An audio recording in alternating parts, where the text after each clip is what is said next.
Hello dear student, welcome to my channel Medical Entrance @biology। আমি SK sir. আজকে তোমাদের আসন্ন যে WBP 2026-এর ইন্টারভিউ অনুষ্ঠিত হতে চলেছে 29 তারিখ থেকে, অর্থাৎ 29 জানুয়ারি। তা সেই WBP ইন্টারভিউর উপর বেস করে কয়েকটি গুরুত্বপূর্ণ তথ্য আমি তোমাদের সামনে আজকে দিতে চলেছি, ঠিক আছে? প্রথমত, ঢোকার সময় অনুমতি নিয়ে রুমের মধ্যে প্রবেশ করবে। তারপরে স্যারেদের অনুমতি নিয়ে বসবে, বা স্যারাই তোমাদেরকে বসার জন্য জানাবে। বসার পর প্রথমে জানতে চাওয়া হবে নিজের সম্পর্কে বলো, এবং নিজের সম্পর্কে সম্পূর্ণ তথ্য দেওয়ার পর জানতে চাওয়া হবে যে তুমি পুলিশে আসতে চাইছো কেন, এবং সেই ইনফরমেশন যখন তুমি দিয়ে দেবে, তারপর এটা হতে পারে যে তোমাকে জানতে চাইবে যে তোমার মধ্যে কি কি ভালো গুণ আছে, বা কি কি গুণ আছে যেগুলোর জন্য তোমাকে আমরা পুলিশে নিয়োগ করব। এরপর এটাও জানতে চাওয়া হবে যে তোমার মধ্যে কি কি উইকনেস আছে, অর্থাৎ কি কি দুর্বলতা আছে তোমার মধ্যে। এগুলো বলার পর আস্তে আস্তে তারা বিভিন্ন ধরনের কোশ্চেনে চলে যাবে। কোশ্চেন বিভিন্ন ধরনের হতে পারে, তার মধ্যে যেগুলো গুরুত্বপূর্ণ সেগুলো হলো তোমার গ্র্যাজুয়েশন আছে কি না। গ্র্যাজুয়েশন যদি করে থাকো, তুমি কেন গ্র্যাজুয়েশনে অন্য কোনো পোস্টে না গিয়ে তুমি পুলিশের পোস্টে আসতে চাইছো, এটা তোমাকে প্রশ্ন করা হতে পারে। এবং গ্র্যাজুয়েশনের যে বিষয়, সেই বিষয় থেকেও কিছু কোশ্চেন করা হতে পারে। এরপর কিছু সিচুয়েশন বেস কোশ্চেন হতে পারে, যেমন তোমাকে অত্যধিক চাপ দেওয়া হলো, তুমি বিভিন্ন ধরনের কাজ করছো, একই সাথে 5টা 6টা কাজ তোমার উপরে চাপ দেওয়া আছে। সেই কাজগুলোর মধ্যে কোনটা তুমি আইডেন্টিফাই করতে পারবে, কোনটা তুমি খুব সহজের মধ্যে কমপ্লিট করতে পারবে, এবং কোনটাকে আগে ধরবে, তোমার কাছে কর্তব্য আগে না আইন আগে, ঠিক আছে? এই সমস্ত ব্যাপারগুলো জানতে চাওয়া হবে। কোনো রাজনৈতিক নেতা যদি কোনো কাজের জন্য প্রেসার দেয়, সেক্ষেত্রে তুমি কিভাবে তাকে রিয়েক্ট করবে, তোমার রাগ হয় কি না, সেই রাগটাকে তুমি কিভাবে কন্ট্রোল করো। বন্যা কবলিত এলাকায় তোমার পোস্টিং হলে তুমি কি করবে, তুমি ব্যাটালিয়ন না থানাতে পোস্টিং পাওয়ার জন্য নিজেকে উৎসর্গ করবে, বা তুমি কোন জায়গায় পোস্টিং পেতে চাও। অত্যন্ত ঝুট ঝামেলা হলে সেখানে কিভাবে শান্তভাবে নিজেকে এরপর হয়তো পুলিশ রিলেটেড কিছু আইন সম্পর্কে জানতে চাওয়া হতে পারে, বা আমাদের নিজের নিজের ডিস্ট্রিক্টে কতগুলো থানা আছে, ওয়েস্ট বেঙ্গলে কতগুলো জেলা আছে, ভারতে কতগুলো রাজ্য আছে, এবং কতগুলো ইউনিয়ন টেরিটরি আছে, এবং নিজের জেলার নিজের রাজ্যে কতগুলো জোন আছে, কতগুলো রেঞ্জ আছে, এগুলো সম্পর্কে জানতে চাওয়া হতে পারে, ঠিক আছে?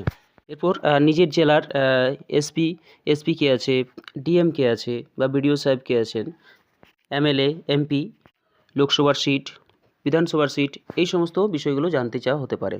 প্রথম পুলিশ অ্যাক্ট কত সালে পাস হয়, পুলিশ ফোর্স অ্যাক্ট কত সালে পাস হয়, WBP কত সালে লঞ্চ হয়, বা কত সালে ইন্ট্রোডিউস করা হয় ভারতে, পুলিশের বিভিন্ন ধারা, পুলিশের যে আইপিসির ব্যাপারে জানতে চাওয়া হতে পারে। আইপিসি কি, বর্তমানে আইপিসি চেঞ্জ হয়েছে কি না হয়েছে, এবং পুলিশের যে সমস্ত র্যাঙ্কগুলো আছে, অর্থাৎ কনস্টেবল থেকে শুরু করে ডিজিপি পর্যন্ত সমস্ত র্যাঙ্কগুলো সম্পর্কে জানতে চাওয়া হতে পারে, এবং তাদের ফুল ফর্ম সমেত, এবং বর্তমানে কে ডিজিপি আছে, ঠিক আছে? এই সমস্ত ব্যাপারগুলো তোমরা কিন্তু কমপ্লিট করে নিও। এছাড়াও জিডি কি, এফআইআর কি, জিডি এবং এফআইআর কখন করা হয়, কাকে জমা দেওয়া হয়, কে জিডি গ্রহণ করে, এবং যদি থানাতে জিডি গ্রহণ করতে না চায় বা এফআইআর করতে না চায়, সেই ক্ষেত্রে তোমার কি করণীয়। কোনো পুলিশ অফিসার যদি বিনা কারণে কাউকে আটক করে বা বিনা কারণে কাউকে আঘাত করে, সেক্ষেত্রে তোমার কি করণীয়। বা 2025 সালে লঞ্চ হওয়া বিভিন্ন ধরনের অপারেশন সিন্দুর কি, খুব ইম্পর্টেন্ট এবারের জন্য। তারপরে বিভিন্ন ধরনের মিসাইল, অ্যান্টি ট্যাঙ্ক, সাবমেরিন, বিভিন্ন ধরনের যুদ্ধ মহড়া ইত্যাদি সম্পর্কে জেনে যাবে। এবং সবথেকে ব্যাপার হলো কিছু স্ট্যাটিক জিকেও কিন্তু তোমাদেরকে জেনে যেতে হবে, ওকে?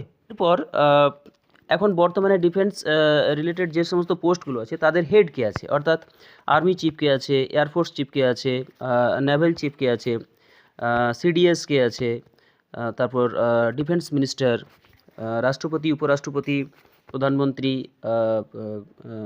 পশ্চিমবঙ্গের রাজ্যপাল, ন্যাশনাল সিকিউরিটি অ্যাডভাইজার, এবং বিভিন্ন ডিফেন্সের যে সমস্ত ITBP, CRPF, BSF, IB, CBI, এই সমস্ত হেডগুলো এবং ফুল ফর্মগুলো জেনে যাবে। একটা সংস্থা সম্পর্কে জেনে যাবে, যেমন ডিআরডিওর ফুল ডিটেলস জেনে যাবে, ইসরোর ফুল ডিটেলস জেনে যাবে, ঠিক আছে? চন্দ্রযান, সূর্যযান, এই সমস্ত ব্যাপারগুলো একটু দেখে নিও। নিজের জেলার সম্পর্কে, নিজের জেলার ঐতিহাসিক স্থান, নিজের জেলার ভৌগোলিক বৈচিত্র্য, নিজের জেলার দর্শনীয় স্থান, নিজের জেলার নদী, পাহাড়, শিল্প ইত্যাদি বিষয়গুলো কিন্তু পয়েন্ট আউট করে নিও। যে সমস্ত কোশ্চেনগুলো বললাম বা যে সমস্ত প্রশ্নগুলো তোমাদের সামনে তুলে ধরলাম, এই প্রশ্নগুলো তোমরা একবার লাস্ট চোখ বুলিয়ে যাও, এবং এই রিলেটেড যে কোশ্চেন আরও কিছু বাদ রয়ে গেল, একটু কম সময়ের ভিডিওতে এত কিছু বলা সম্ভব নয়, তো সেগুলো কিন্তু তোমরা একটু দেখে যেও। এবং ইন্টারভিউর ভিতরে, অর্থাৎ ইন্টারভিউ বোর্ডে যারা থাকবেন তাদেরকে সম্মান দিয়ে অবশ্যই কথা বলবে, এবং সবসময় মনে রাখবে সিচুয়েশন বেসড যে কোশ্চেনগুলো থাকবে সেগুলোর মূল উদ্দেশ্য একটাই হবে যে জনকল্যাণ, অর্থাৎ জনকল্যাণমূলক যে ডিসিশনটা তোমাকে অনেক মানুষের জনকল্যাণমূলক হবে, সেই ডিসিশনটাই তুমি নেবে। কখনোই নিজের ডিপার্টমেন্টকে ছোট করবে না, কখনোই সরকারকে ছোট করবে না, এবং আইন ছাড়া বা আইনত কোনো কাজ, আইনের বাইরে, আইনের বিরুদ্ধে কোনো কাজ কিন্তু করবে না। এবং সর্বোপরি বলা যায়, অনেকেই কোশ্চেন করে থাকতে পারে যে ঘুষ নেওয়ার ব্যাপারটা, যে ঘুষ নেওয়া হয় কিনা পুলিশে, বা তুমি নিতে চাও কিনা। সেই ক্ষেত্রে বলবে, না স্যার, আমি এই সমস্ত ব্যাপারে আমার কোনো ধারণা নেই, বা ঘুষ নেয় বা নেয় না সে সম্পর্কে সেই ধরনের কোনো কথা আমি এখনও পর্যন্ত শুনিনি, বা আমি কিছু বলতে পারছি না স্যার এই ব্যাপারে।